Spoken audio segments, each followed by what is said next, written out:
Hey guys, it's QuickyBaby, and I'm bringing you some gameplay here in the Type 64. As many of you will know, this is a fairly new Tier 6 premium scout tank, and it's Chinese, and it's absolutely incredible. I've done a full review on this tank. Well, it was a preview from the test server, but I did a rather extensive preview, and everything that I said really stands. This tank is simply fantastic. I absolutely love it.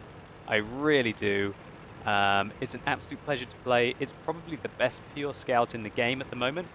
But as this video is going to show, don't take it lightly, because it can really kick some ass too.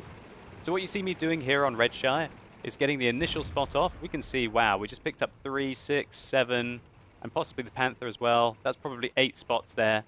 And fortunately, because of our insane top speed, look at us going down this slope at about 70, 80 kilometers an hour, we're able to escape. And nothing has vision on us anymore because of our awesome camo rating. So I just wanted to know what the enemy team were doing and try and give my team a little bit of an indication as well. Now really that scout, apart from getting a little bit of the initial spotting experience, wasn't that beneficial for the team. So if I died there, it would have been a really big fail. And quite often scouts can make mistakes by trying to do crazy maneuvers like that, but dying and having basically really bad games, because if I died, I would have really done nothing for the team there at all, apart from giving the team the initial intel about where the enemy are going. However, unless you're playing like a tank company or an organized 7v7, getting information about where the enemy is just not enough in a random game. So we can see that quite a few of the enemy tanks are rocking around the northern flank.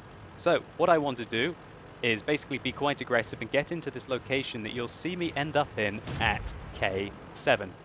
So I'm auto-aiming at the target here.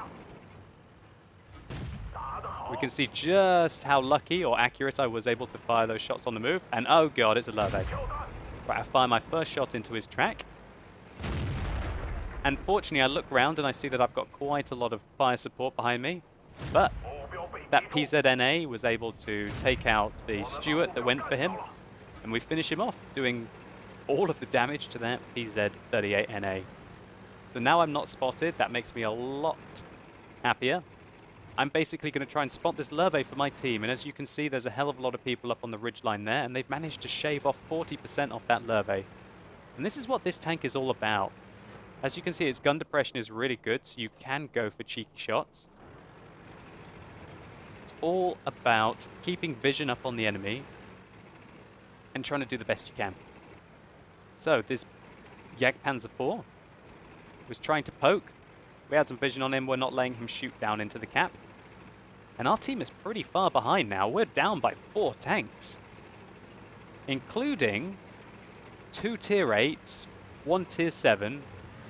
That's pretty brutal. The enemy have only lost the PZSFL.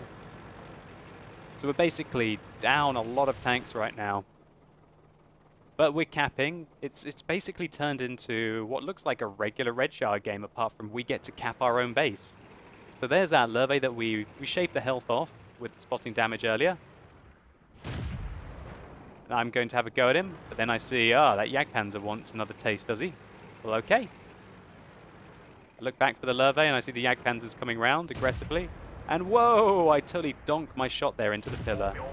Damn you pillars. But if you guys have watched the latest ASAP, in the next few patches, you're going to be able to shoot through pillars. You're going to be able to shoot through walls. And it looks like we're about to win here. 94, 95, 96, 97, 98, 99, 100. Oh. Uh-oh. Okay, well, it's really on now. We're down 5 tanks. But as you can see here, the enemy just let me rip into that Lurve. Absolutely rip into the Lurve. Okay, so just to pause this situation here. Now this could go either way really in a scout tank. I'm reversing to try and make it look like that this guy can just ram me basically and have a go at me. I'm going to try and reverse and make myself look like a rather stationary, easy target, because I actually, believe it or not, want him to come at me. This Jagdpanzer IV has got excellent track traverse, and the chance for me to try and sneak around him, if I was to go around this way, I'd open myself all kinds of shots from over here. What I really want to do is drop back behind this ridge and try and lure him into a trap. And that's what we're doing. So we managed to juke him. He foolishly kept going forwards and didn't just turn his tracks. And here we can see just how maneuverable this tank is. We're able to just wreck him. He fires in frustration. And we take out his ammo rack with the last shot. But just before that Jagdpanzer IV YOLO'd at us, we could see just how devastating the Type 64 was against the Lurve. We had that Lurve's flank, and we were absolutely wrecking him. Now we're going to try and hunt down after this Sherman. I don't really want to get shot again. This tank doesn't have very much health, and no armor to go with it. So I'm basically trying to play passive and just be a damage support. And that's what this tank can do really well. Look at that DPM going in there. I can tell this KV-1S isn't looking at me. So, I'll have him as well. Lovely, lovely, lovely. We're changing the angle of engagement while our Type 59s do some serious fighting. And what you hear me say here while I was live streaming this, and you can watch the live replay on my twitch.tv/QuickyBaby channel, I saw that the Types were in there and I really needed to get in and just kick some ass with them. So now the Types are skirmishing with the VK4502A. I tell the Type 59s in chat right now to fall back, because right now there's an RHM Borsig aiming at them. And I didn't really want to be fighting out in the open. But just look at this DPM going in there. I'm firing premium rounds now. Aim for the side of the turret with the flat surface. I've run out of regular rounds. Because, you know what, I don't usually do. I don't usually do this much damage in a Type 64. Well, I guess I usually do this much damage, but not this amount of kills. And the thing is because this is not a low-tier game, really, your ammunition is really limited. Now, if you've watched my preview, my full preview, you'll know that the penetration is 128 with regular rounds and 177 with your premium rounds. I like to take a stock of premium rounds in this tank in case I need to go one-on-one with, for example, a tier 8 up until a tier 10 tank at the end of the game. With 171 millimeters of penetration, at least I can still penetrate most tanks in the game. Some I can't. Very easily, like a mouse would be very tricky indeed unless I was to take advantage of some of the tiny weak points on the tank. But what I'm doing now is I'm trying to get vision for my team. You're able to see just how quickly we're able to relocate. That Type Tiger 2 has spotted me. I don't want to risk it, so I pull back. I just want to keep vision on him and let my Types do the talking. Not that I'm not a Type, but let's be honest, a Type 59 is a different class of tank to a Type 64. So right now we're just trying to hunt out the enemy. I don't want to get shot because of my low amount of health. I don't want the Borsig to one-hit me. I just want to start to pummel in against this Tiger P. I just fire one shot and pull back because I'm really worried about the Borsig and that Tiger 2. I check to see where the Tiger 2 is aiming and he's not aiming at me. I aim back at the Tiger P. We're just chunking him down. Piece by piece. Do we have a kill?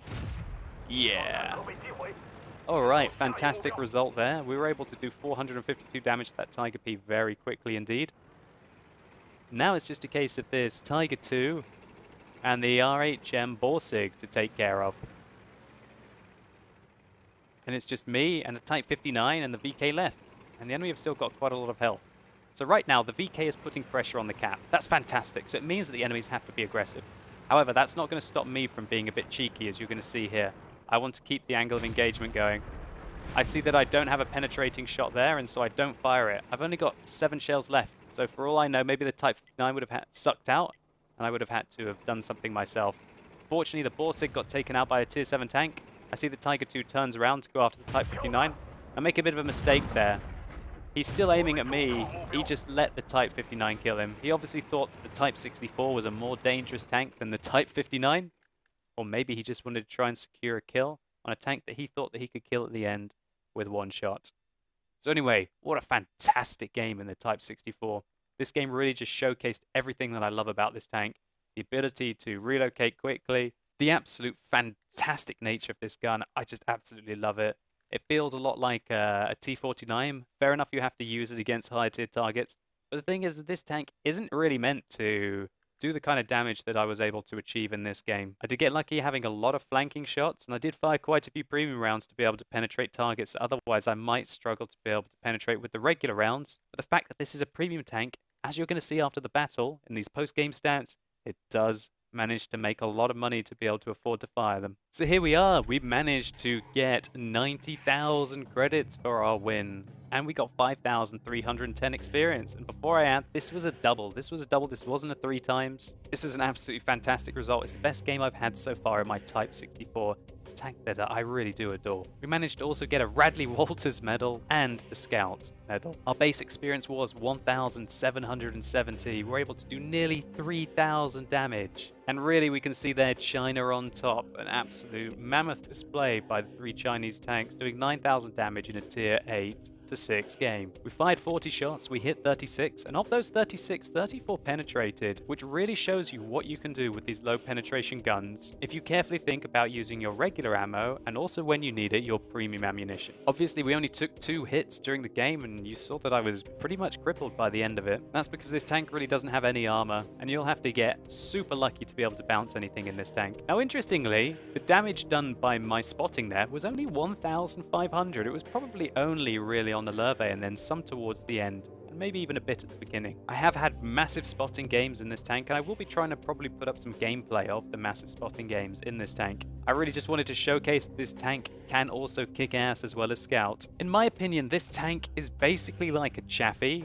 but it is a premium Chaffee. It can make a lot of credits, and the main thing that this tank has that the Chaffee doesn't have is that killer top speed limit of 72.4 kilometers an hour. Now, currently this tank is only available for purchase with real money. Hopefully next patch you'll be able to purchase it in-game with gold. So if you do have any gold reserves, then you're probably going to be able to pick this thing up. I absolutely love it. I really can't recommend it enough. I can't wait to get my radio man there really skilled up so I can really turn this into a bit of a pimp tank. If you need to know more about the Type 64, consider checking out the tank preview that I did, which is also really a full quick tank review of the tank that I'll be putting in the description below. And keep your eyes peeled for more gameplay, which hopefully I'll be posting up for you guys of the Type 64. It's just that fun. So guys, if you've enjoyed this video, please consider rating it down below. I'd really appreciate it. And tell me what you think about the Type 64. Do you have one? Do you love it? After seeing this, maybe do you think about picking one up? Are you maybe a Chaffee driver who's slightly agitated that now there's kind of like a premium Chaffee that just gets to go faster? Let me know what you guys think. As always, thank you so much for watching. You've been epic, and hopefully I'll see you soon.